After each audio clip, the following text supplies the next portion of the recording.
열왕기하상 19장 8절에서 18절 제가 봉독해 올리겠습니다. 이에 일어나 먹고 마시고 그 음식물에 힘을 의지하여 40주 40야를 가서 하나님의 산 호렙에 이르니라. 엘리야가 그곳에 굴에 들어가 거기서 머물더니 여호와의 말씀이 그에게 임하여 이르시되 엘리야야 내가 어찌하여 여기 있느냐. 그가 대답하여 내가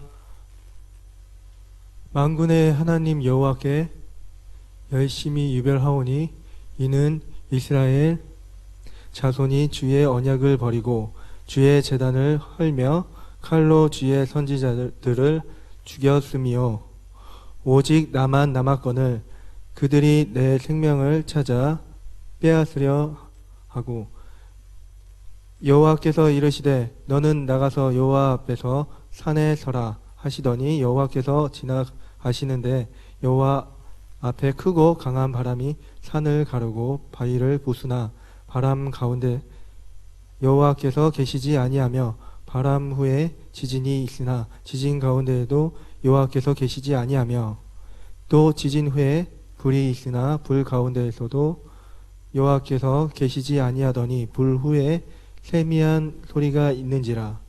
엘리야가 듣고 곧 옷으로 얼굴을 가리고 나가 굴 어귀에 섬에 소리가 그에게 임하여 이르시되 엘리야야 내가 어찌하여 여기 있느냐. 그가 대답하되 내가 만군의 하나님 여호와께서 열심히 유별하오니 이는 이스라엘 자손이 주의 언약을 버리고 주의 제단을 헐며 칼로 주의 선지자들을 죽였음이요 오직 나만 남았거늘 그들이 내 생명을 찾아 빼앗으려 하나이다. 여호와께서 그에게 이르시되 너는 내 길을 돌이켜 광야를 통하여 다메섹에 가서 이르거든 하사엘에게 기름을 부어 아람의 왕이 되게 하고 너는 또 님시의 아들 예후에게 기름을 부어 이스라엘의 왕이 되게 하고 또 아벨무홀라 사바스 아들 엘리사에게 기름을 부어 너를 대신하여 선지자가 되게 하라. 하사엘의 칼을 피하는 자를 예후가 죽일 것이요 예후의 칼을 피하는 자를 엘리사가 죽이리라. 그러나 내가 이스라엘 가운데 7,000명을 남기리니 다 바알에게 무릎을 꿇지 아니하고 다 바알에게 입맞추지 아니한 자니라. 아멘. 예, 우리 옆에 사람과 한번 인사 나누겠습니다. 그리스도가 답입니다. 옆에 사람 또 한번 인사 나눕시다. 예수로 충만합시다. 일부 말씀이었습니다. 꼭 일부 말씀 놓치지 마시고요. 그리고 우리 2부의 빛의 사람과 같이 말씀 들으시면 이번 주에도 하나님의 기이한 역사를 보게 될 줄 믿습니다. 오늘 저희가 함께 나눌 말씀은 너는 내 길을 돌이켜 가라입니다.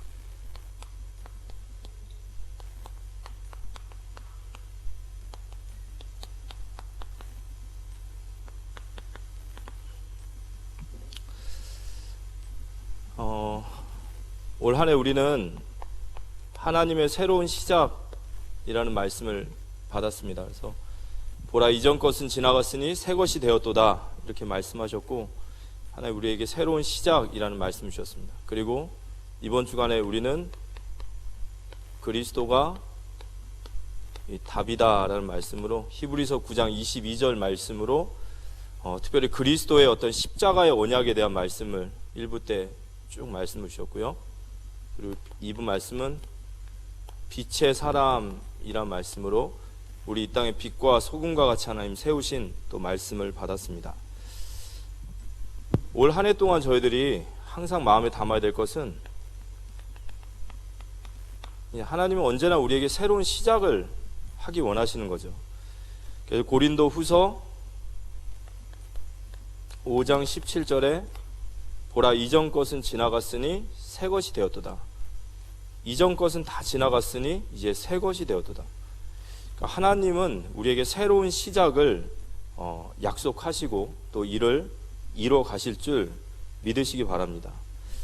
근데 이 새로운 시작을 하기 위해서 먼저 선행돼야 될 것은 우리 과거에 우리 얽매인 삶이 있어요. 히브리서 12장 15절에 보면 이게 바로 우리가 가지고 있는 쓴뿌리라고 얘기하셨죠. 우리가 하나님 떠나서 살아왔던 우리 안에 있는 체질, 또 우리의 생각, 이제 이런 쓴뿌리가 구원받은 하나님의 자녀임에도 불구하고 우리 새로운 시작을 하지 못하도록 계속해서 발목을 잡고 있다라는 거예요. 그래서 이 과거를 우리가 발목을 잡히는 게 아니라 이걸 완전히 축복의 발판으로 바꿀 만큼 우리가 복음으로 깊게 들어가고 여기서 응답을 우리가 꼭 받아야 됩니다. 성경을 보면은 예를 들어서 창세기 12장에 하나님이 아브라함을 부르셨을 때 먼저 말씀하신 게 있어요. 하나님 아브라함 부르시면서 너는 고향과 친척과 아버지의 집을 떠나라 그랬어요. 떠나야지만이 가나안 땅으로 갈 수 있는 거예요. 그래서 우리의 과거의 얽매인 삶들, 우리의 어떤 생각, 마음, 상처, 또 우리의 옛 습관과 체질, 이런 부분을 놔두고 우리가 기도하고 알고 기도해야 되는 거죠. 이스라엘 백성들이 출애굽해서 구원 받았는데도 불구하고 민수기를 보니까 광야에서 실패하더란 말이에요. 왜냐? 그 예전에 가지고 있던 그 삶의 어떤 쓴뿌리들이죠.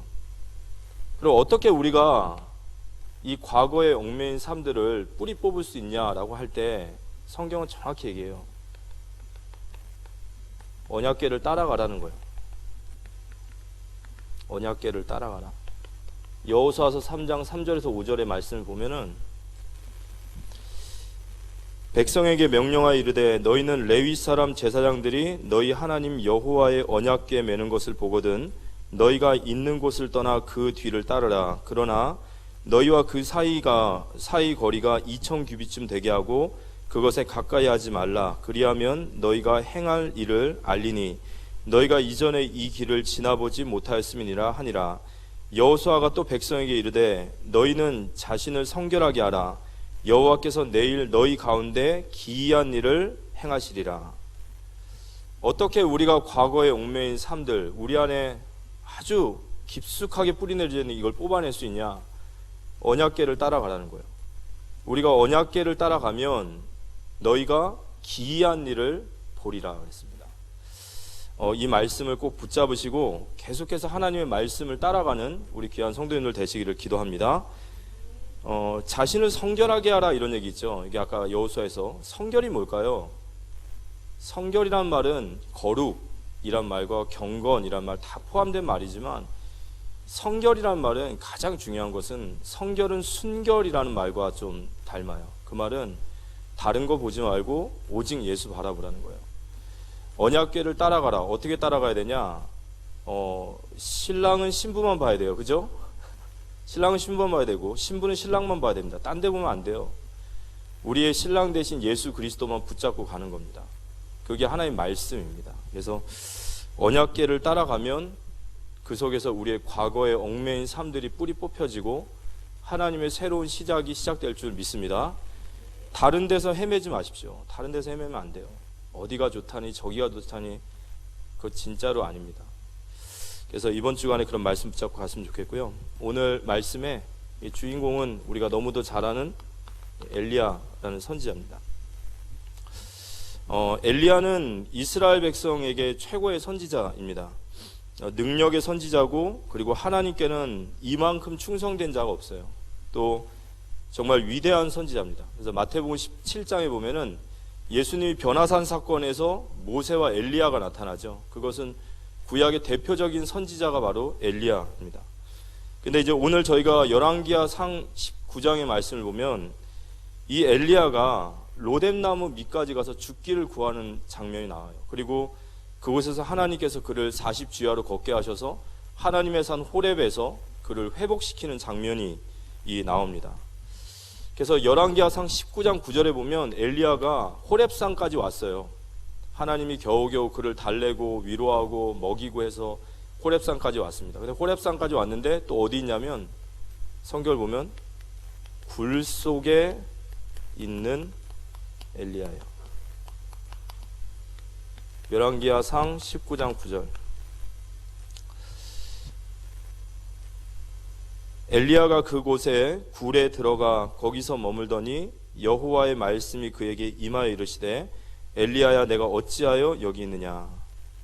지금 엘리야가 어디 있냐면 이제 굴 속에 들어가 있습니다. 이 굴 속에 들어가 있다. 왜 굴에 들어가 있을까요? 하나님의 산 호렙까지 왔는데, 이게 어떻게 보면 장소적인 의미보다는, 장소도 마찬가지죠. 굴에 왜 들어가 있습니까? 그런데 이게 엘리야의 영적 상태인 거죠. 지금 엘리야는 굴 속에 들어가 있는 거예요. 거기 숨어 있는 건지 아니면 낙심되어 있는 건지, 하나님의 산 호렙까지 왔는데도 나가질 못하고 굴 안에 있는 거예요. 그럼 왜 엘리야가 이 모양이 됐죠? 엘리야는 엄청난 능력의 선지자지 않습니까? 우리가 성경에 보면은 열왕기상 18장에 보면 무슨 장면이 나오냐면 엘리야가 그 갈멜산에서 전쟁하는 이야기가 나오죠. 전투죠. 영적인 엄청난 전투를 합니다. 그 당시에 이스라엘 백성들의 왕은 아합이었고 그 아합의 부인이 이세벨인데, 그 왕이 그 이세벨이라는 부인의 또 우상숭배를 받아들여서 완전히 이스라엘 나라가 우상숭배 판이었어요. 그래서 엘리야가 갈멜산에서 850명의 바알 아세라 선지자들과 영적인 전쟁을 벌입니다. 근데 결과는 어떻게 됐습니까? 엘리야가 대승을 했죠. 그리고 850명의 모든 선지자들을 다 죽였어요. 그러니까 엘리야가 그런 어떤 대승을 거두고 나서 엘리야가 기대하는 바가 있었겠죠. 3년 6개월 동안 이스라엘에 가뭄이 있는 거예요. 하나님께서 이스라엘의 우상숭배와 그 죄로 진노하셔가지고 3년 6개월이라는 시간을 가뭄을 내리셨습니다. 그런데 엘리야가 기도할 때에 비가 내리기 시작했어요. 그러니까 엘리야는 이런 어떤 영적인 대승을 거두고 우상숭배자들을 다 죽이고 그리고 3년 6개월 동안의 이 가뭄을 끝낼 비를 내리는 것을 보면 이스라엘의 왕과 그 왕비도 하나님 앞에 회개하고 돌아올 줄 알았어요. 그리고 이스라엘 백성들도 우상을 버리고 살아계신 하나님 앞에 돌아올 줄 알았거든요.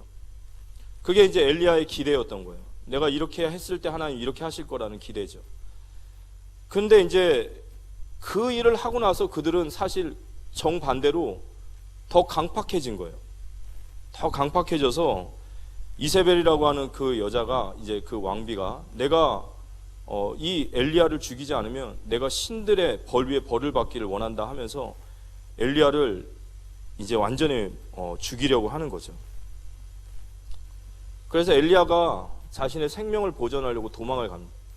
이스라엘이라는 땅에서 부엘세바까지 한 160km 정도 된다고 해요. 거길 걸어가서 도망을 가고 거기서 하루길 더 들어가죠. 사환을 놔두고, 그리고 로뎀나무 앞에서 이제 죽기를 구하고 있는 겁니다. 그러다가 이제 하나님의 이 은혜로 호렙산까지 오지만 또 굴 속에 있는 어떤 엘리야의 모습, 그러니까 엘리야의 어떤 영적 상태가 있는 거죠. 하나님이 엘리야를 호렙산까지 불러서 그 굴 속에 있는 엘리야에게 말씀을 주세요. 근데 뭐라고 하시냐면 9절에 보면 여호와의 말씀이 그에게 임하여 이르시되 엘리야야 내가 어찌하여 여기 있느냐, 이렇게 물어봐요. 엘리야야 내가 어찌하여 여기 있느냐. 이제 하나님께서 질문하시는 거예요. 하나님께서 엘리야에게 네가 어찌하여 여기 있느냐라고 질문할 때 하나님이 엘리야가 어찌하여 여기 있는 줄 모르시진 않으셨겠죠. 그죠? 그걸 모르고 물어보신 게 아니죠. 그러니까 이것은 하나님이 자신을 위한 질문이 아니라 엘리야를 위한 질문이었어요. 우리가 이제 이 부분을 보면서 어떤 사람들은 이 질문이 엘리야를 책망하기 위한 질문이다라고 말하는 분도 있어요. 왜냐, 엘리야는 하나님의 선지자로서의 사명을 감당해야 되는데 그가 지금 완전히 선지자의 그 사명 다 버려두고 지금 도망 나온 거거든요. 군인으로 말하면 이제 탈영한 거죠. 탈영. 이 도망자죠. 책망하는 그런 말이다라고 하는 분도 있지만, 사실 우리가 문맥 전체를 읽어보면 하나님은 엘리야를 책망하시는 것이 아니라 그를 지금 회복시키시려는 거예요. 성경에 보면 하나님의 질문하실 때가 몇 번 있어요. 그때마다 모두 다 하나님은 회복을 위해서 질문하십니다. 예를 들어서 아담에게 아담아 내가 어디 있느냐 이렇게 질문하셨죠. 어디 있는지 모르시는 게 아니에요. 아담이 지금 선악과를 따먹고 죄 가운데서 재앙을 받은 거예요. 저주를 받은 거예요. 두려움 가운데 덜덜덜 떨고 있는 아담을 찾아가셔서 하나님 아담에게 네가 어디 있느냐라고 질문하시는 거예요. 그리고 그에게 창세기 3장 15절의 언약을 주시는 거예요. 베드로가 자신의 사명을 놓치고 자신의 마을 업으로 다시 돌아갔지 않습니까? 그때 예수님께서 베드로를 만나서 처음 말씀하신 게 뭐죠? 요한의 아들 시몬아, 내가 나를 사랑하느냐? 모두 다 하나님의 회복을 위한 질문이신 거예요. 그냥 단순히 내가 나를 사랑하느냐가 아니고 네가 어디 있느냐가 아니라 네가 어찌하여 여기 있느냐가 아니라 공허한 말이 아니라 하나님은 이 말 속에 진정한 회복을 의미한단 말이죠. 하나님이 엘리야가 스스로 생각을 할 수 있게 만드는 거예요. 네가 지금 어디 있느냐라는 말을 하고 싶으신 거예요. 그러니까 하나님을 원한 질문이 아니라 하나님을 위한 질문이 아니라 엘리야 자신을 위해서 하나님 질문하시는 거예요. 너 자신을 돌아볼 수 있도록. 이때 이제 엘리야가 하나님의 질문에 대답을 합니다.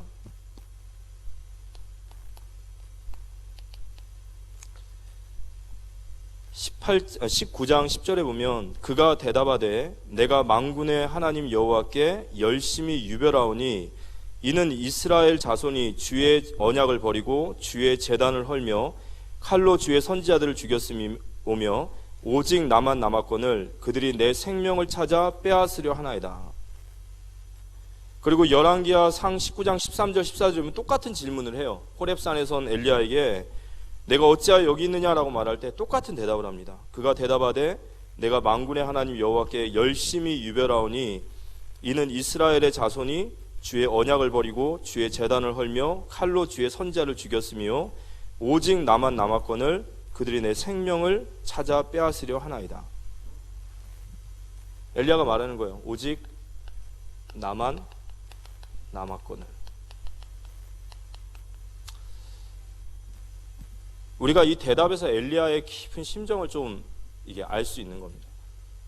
엘리야, 네가 어찌하여 여기 있느냐라고 말할 때 오직 나만 남았습니다. 이렇게 대답을 해요.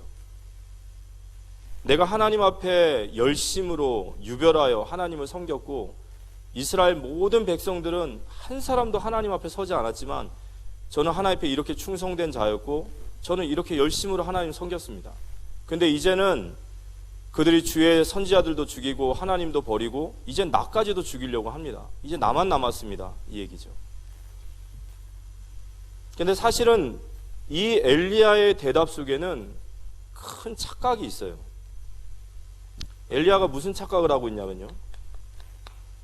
오직 나만 남았다 이거예요. 하나님 이제 나밖에 없어요. 나도 이제 무너졌으니까 뭐 다 끝이지 않겠습니까? 뭐 이런 말일 수 있겠죠. 근데 이거 착각이죠. 그 시대에 우리가 잘 알다시피 엘리야 말고도요 하나님의 사람들은 많았어요. 오바다도 있었고 또 바알에게 무릎 꿇지 않은 7천의 제자들도 있었어요. 그러니까 엘리야의 이 대답을 보면 엘리야는 굉장히 자기 중심적이고 자기 의가 강한 사람이에요. 거기에 지금 무너진 거예요. 그리고 엘리야는 자신의 연민에 딱 잡혀 있어요. 지금 하나님, 저들은 저렇게 하나님을 버리고 다 우상 숭배하고 다 선지자를 죽이지만 저는 하나님 앞에 유별하게 득심했고 하나님만을 이렇게 따랐습니다. 근데 지금 제 모습은 이렇다 이거예요.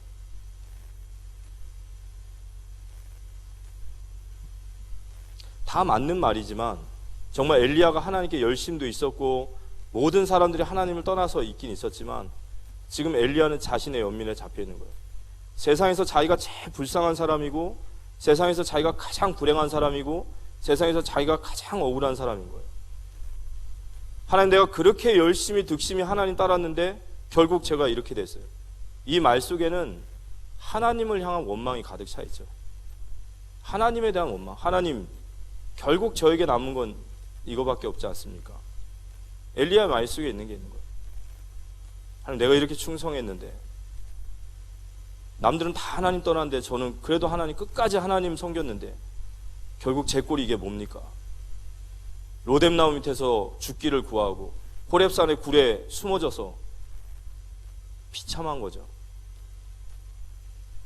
하나님이 원망스러운 거예요. 하나님께 서운한 거고. 근데 이런 자기 연민에 빠져 있으면요, 생각이 딱 삐뚤어지게 됩니다. 그래서 옆에서 어떤 얘기를 해도 사람의 말도 다 삐딱하게 듣죠. 하나님 말씀도 안 들려요. 이 상태는. 하나님 무슨 말을 해도 그 말이 안 들려요. 픽픽거릴 수밖에 없어요. 엘리야가 그런 상태인 거예요.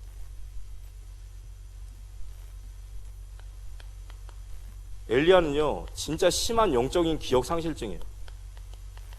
지금 말이 좀 웃기지만 왜 기억 상실증이죠? 하나님이 하셨던 일들을 다 잊어버렸어요. 850대 1로 싸워서 이긴 게 자신의 의가 아니잖아요. 하나님이 하신 겁니다. 그죠? 맞습니까? 하나님이 하셨어요. 기도하면 하늘에서 불이 떨어진 게 그게 엘리야의 능력입니까? 하나님이 하신 거예요. 3년 6개월 동안 비 내리지 않다 비 내리게 하신 거 그거 하나님이 하신 거예요. 하나님이 하셨던 모든 것들은 다 새까맣게 다 잃어버리고 하나님을 잃어버린 거예요. 하나님을. 나만 남았습니까? 아니죠. 자기 자신도 사실은 하나님이 이스라엘 백성들을 회복시키기 위해서 그를 일으키신 것도 하나님이신데 싹 다 까먹고 있는 거예요. 그러니까 엘리야가 지금 깊은 늪에 빠져 있어요. 영적인 아주 깊은 굴에 잠자고 있단 말이에요.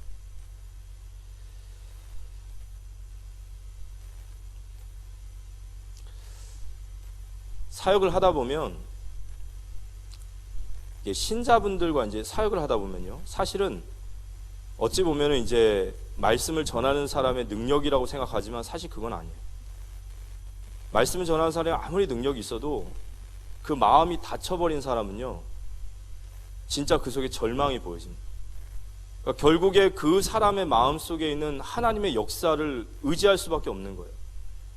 이 사람이 일어나고 안 일어나고, 이 사람이 하나님 앞에 서고 안 서고는 사람의 도움과 어떤 스킬이 아닙니다. 그 사람에게 그 마음에 어떤 점이라도, 그 씨앗이라도 있다면 그 사람은 살아나게 돼 있어요. 근데 그게 말라버린 신자들을 보면 그건 진짜 절망스러운 거예요. 그래서 저희가 사실은 기도할 수밖에 없는 거죠.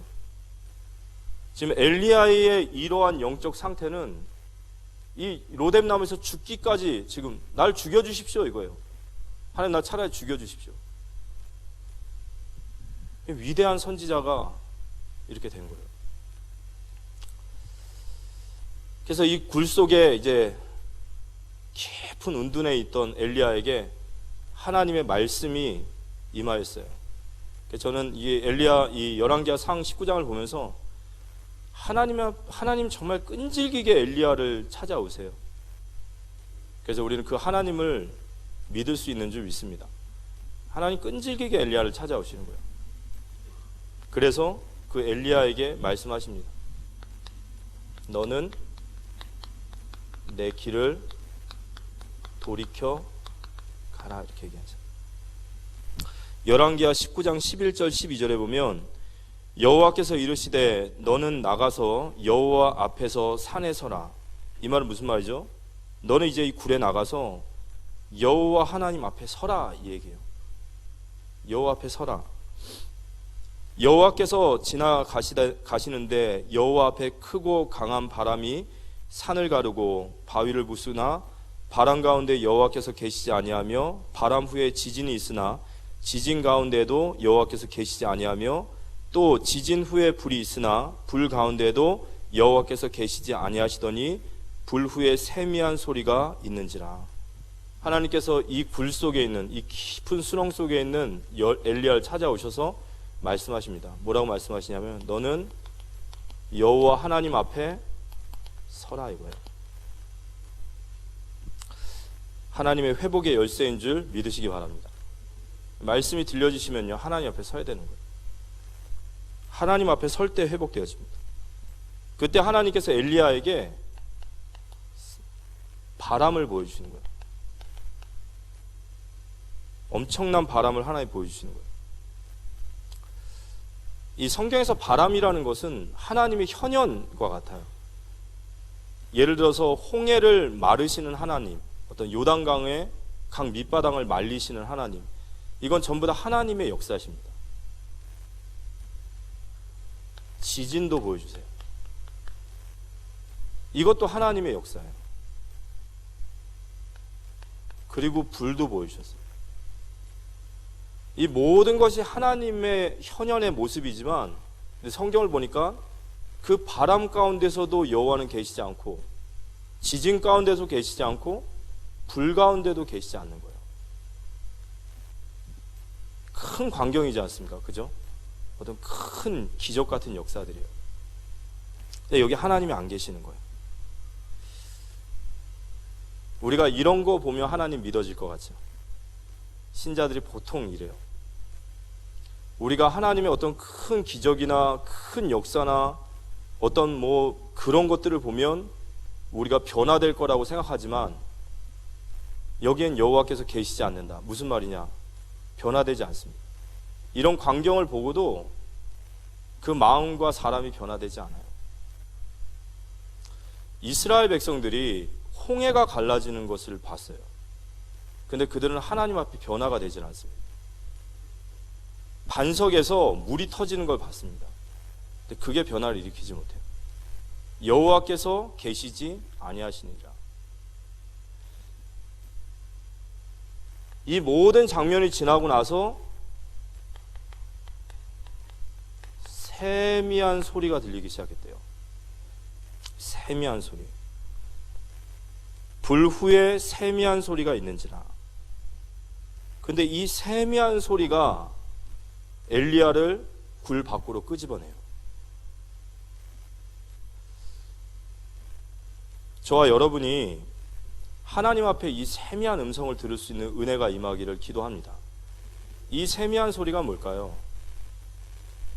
성경 요한복음 10장 27절에 보면 내 양은 내 음성을 들으며 나는 그들을 알며 그들은 나를 따르리라. 목자의 음성인 거예요. 목자의 음성. 예수 그리스도의 인격적인 음성, 그분의 부르심, 그 세미한 소리가 이 엘리야를 그 깊은 늪에서 건져내시는 거예요. 그런 하나님의 세미한 음성을 듣고 일어나는 우리 모두가 되어지기를 기도합니다. 그 세미한 음성이 뭐였냐? 바로 너는 내 길을 돌이켜 가라는 거예요. 너는 내 길을 돌이켜 가라. 엘리야가 지금 호렙산까지 왔던 길이 있어요. 갈멜산과 그런 많은 것들을 겪고 나서 그가 로뎀나무에서 죽기를 구하고 호렙산까지 왔을 때 그의 모습은 완전 뭐 낙심 그 자체고 절망 그 자체고 정말 영적으로 아주 바닥을 치는 그런 상태겠죠. 완전 망신창이가 되고 자포자기하고, 그래서 호렙산까지 왔단 말이에요. 근데 그 길을 돌아서라는 거예요. 그 길을 가지 말고 지금까지 네가 절망하고 낙심하고 자포자기하고 엉망진창으로 로뎀나무까지 왔던 그 네가 걸어왔던 길을 돌이켜라 하는 거예요. 그 길을 돌이켜서 가라는 거예요. 하나님의 새로운 시작으로 나아가는 우리 되어지기를 기도합니다. 엘리야에게 이 얘기를 하시는 거예요. 너는 내 길을 돌이켜라. 네가 지금 걸어가고 있는 그 낙심과 좌절과 그 망신창이 되어서 완전 자포자기에 있는 저 굴 속에 있는 너의 그 길을 돌이켜서 이제는 하나님께서 엘리야를 향해서 말씀하시는 길로 가야 돼.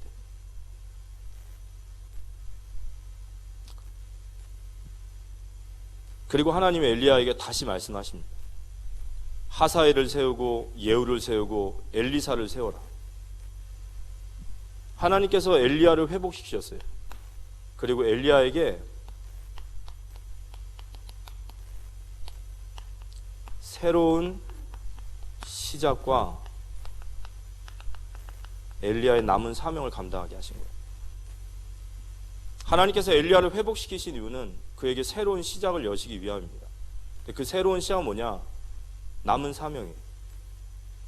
그 남은 사명은 바로 엘리사입니다. 열왕기하상 19장 우리 마지막 제줄쯤을 보면요, 19절에서 21절에 보면은 엘리야가 거기서 떠나 사밧의 아들 엘리사를 만나니 그가 12결의 소를 앞세우고 밭을 가는데 자기는 12째 결의 소와 함께 있더라. 엘리야가 그리로 건너가서 겉옷을 그의 위에 던졌더니 그가 소를 버리고 엘리야에게로 달려가서 이르되 청하건대 나를 내 부모와 입맞추게 하소서. 그리한 후에 내가 당신을 따르리이다. 엘리야가 그에게 이르되 돌아가라. 내가 내게 어떻게 행하였느냐 하니라. 엘리사가 그를 떠나 돌아가서 한 결의 소를 가져다가 잡고 소의 기구를 불살라 그 고기를 삶아 백성에게 주어 먹게 하고 일어나 엘리야를 따르며 수종을 들었더라. 엘리야의 남은 사명, 바로 이제 엘리사 시대를 열어야 되는 거예요. 우리가 엘리야 하면 딱 생각나는 사람 누구죠? 엘리사.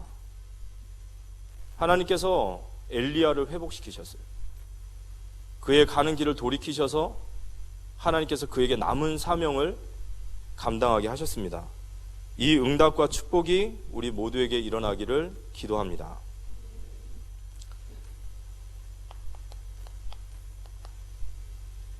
오늘 말씀을 보면서 결론적으로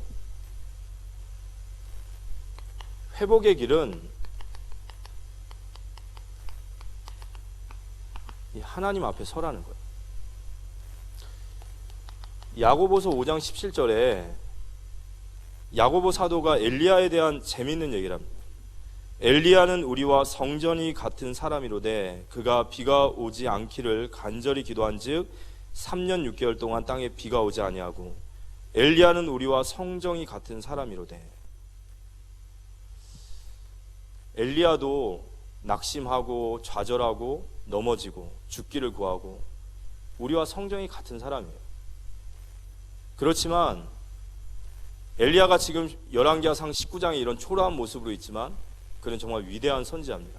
능력의 선지자예요. 중요한 것은 아무리 위대한 선지자고 아무리 능력 있는 선지자라도 여호와 앞에 서지 못하면 무너지게 돼 있어요. 그렇지만 하나님께서 우리에게 회복의 열쇠는 뭐냐? 하나님 앞에 서라는 거예요. 네가 여호와 앞에 그 산에 서라는 거예요. 이게 하나님의 회복의 열쇠인 줄 믿으시기 바랍니다. 우린 하나님 앞에 예배의 자리에 나가서 하나님 앞에 설 수도 있고요, 내 개인의 깊은 골방의 기도 앞에 설 수도 있습니다. 지금 이 시간에도 우리가 하나님 앞에 설 수 있어요. 하나님, 나는 엘리야와 같은 깊은 굴 속에, 그런 늪 속에 영적인 그런 자포자기와 같이 지금 무너져 있습니다. 내가 하나님 앞에 서기 원합니다. 하나님 그 응답과 축복을 주실 줄 믿으시기 바랍니다. 그리고 그 엘리야를 회복시키신 것은 바람, 불, 지진, 어쩌면 엘리야에겐 너무 익숙한 거지만 그런 큰 광경들이 아니었어요. 어떤 세상의 그런 큰 운동들이 아니었어요. 엘리야를 일으키신 것은 세미한 하나님의 소리였어요. 그의 목자의 소리였단 말이에요. 목자가 양을 부르듯이, 예수님이 인격적으로 우리를 부르듯이 그 음성을 들으시기 바랍니다.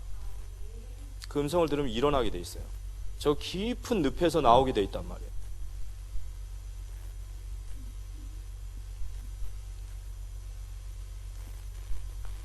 그래서 하나님은 회복된 엘리야를 통해서 엘리야의 이 남은 사명을 감당하게 하셨어요.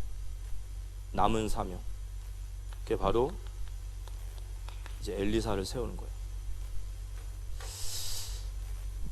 우리 성도님들에게는 어떤 사명을 주셨습니까? 우리가 복음을 만나서 이제까지 말씀을 들으면서 오면서 내 마음속에 주신 그 남은 사명이 뭐죠? 저는 가끔 이 사명까지도 붙잡을 수 없을 만큼 이렇게 영적으로 무너져 있는 많은 분들도 보거든요. 그렇지만 하나님은 우리에게 주신 그 남은 사명이 있습니다. 그 남은 사명을 위해 하나님 앞에 서시고 그리고 세미한 음성 속에 회복되어지는 은혜가 임하기를 기도합니다. 이번 세계대 수련회를 가서 저도 이제 이번에 저희 교사 수련회가 이제 진행되지 않습니까? 2월 24일, 25일. 계속해서 말씀을 묵상하고 기도하다가 이 엘리야의 말씀이 그렇게 마음에 와닿았어요. 엘리야가 로뎀나무에서 죽기를 구하고 그가 만신창이가 돼서 죽기를 구할 때 하나님이 그에게 다가오시는 모습들이 전혀 무례하지 않으세요. 너무너무 섬세하게 엘리야를 위로하세요. 그리고 그를 먹이시고 입히시고 그를 40주야를 걷게 하셔서 하나님의 호렙산에 마침내 그를 세우셔서 다시 그를 일으켜 세우셨습니다. 그리고 그에게 남은 사명을 감당하게 하셨더라고요. 마음이 너무 이렇게 기도가 되어지고 또 그런 응답들을 받게 되었습니다. 우리 모든 성도님들을 향하신 하나님의 말씀입니다. 내 길을 돌이켜 가라. 그 어두운 늪에서 그 속에서 있는 것을 하나님 원치 않으십니다. 하나님 앞에 서셔서 세미한 음성을 들으시고 우리의 인생의 남은 사명을 감당하는 우리 모두가 되시기를 살아계신 예수님의 이름으로 기도합니다. 기도 제목을 좀 같이 나누겠습니다. 우리 3월부터 이제 우리 교구 또 구역 중심으로 대신방 이제 진행되어집니다. 지금 대신방 카드 다 준비하고 계시죠? 기도하시면서 우리 가정의 기도 제목을 두고 기도하시면서 목사님의 귀한 축복의 말씀과 또 가정과 가문이 정말 응답받고 축복받는 자리가 될 수 있도록 기도로 준비하시고 또 기대하는 그런 시간 되었으면 좋겠습니다. 우리 2월 17일부터 18일까지 우리 두나미스 청년 성교회, 두나미스 청년 성교회가 어딜까요? 우리 청년부입니다. 아멘. 우리 청년부가 이제 첫 수련회인가요? 맞나요? 네, 첫 수련회를 갑니다. 이번에 강화도로 가는데요. 제목이 우리 주제가 청년 25시입니다.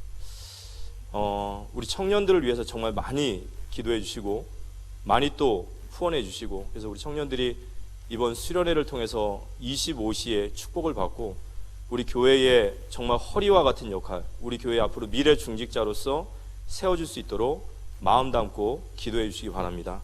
그리고 우리 2월 24일부터 25일 우리 교사 수련회를 좀 준비하고 있습니다. 우리 주일학교의 랩런트들이 참 귀하죠. 세계복음화는 결국 랩런트 운동 아닙니까?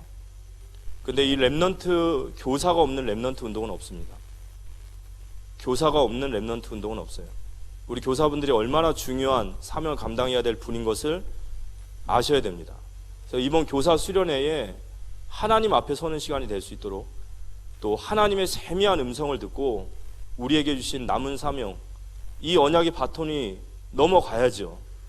엘리야 시대에서 엘리사 시대로 넘어가야 되듯이 우리 후대들에게 이 언약의 바톤이 넘어갈 수 있는 그 남은 사명을 감당할 수 있도록 우리 교사 수련회의 모든 교사분들을 위해서 기도해 주시고 응원해 주시기 바랍니다. 우리 모든 성도님들이 하나님의 남은 사명을 감당하는 일에 하나의 배 응답받는 우리 모두 되어지기를 살아계신 예수님의 이름으로 기도합니다. 우리 이 시간 같이 찬양 드리신 후에 우리 기도하고 마치도록 하겠습니다. 십자가 전달자라는 찬양을 우리 같이 할 텐데요. 하나님 우리를 구원하셔서 정말 죄인 중에 죄인이고 그런 지극히 무익한 우리를 부르셔서 이 하나님의 간절한 기대의 소망이 십자가를 지게 하셨습니다. 우리가 하나님 앞에서 이 남은 사명을 감당할 수 있도록 우리에게 은혜 부어주시고 또 이번 한 주간을 살아가면서 우리가 그리스도 붙잡고 우리의 상황 속에 많은 어려움과 또 힘든 상황이 있을지라도 하나님 내게 맡겨주신 그 남은 사명 우리 붙잡고 다시 영적으로 힘을 얻고 일어나는 우리 모두 될 수 있도록 기도하는 마음으로 같이 한번 찬양하도록 하겠습니다.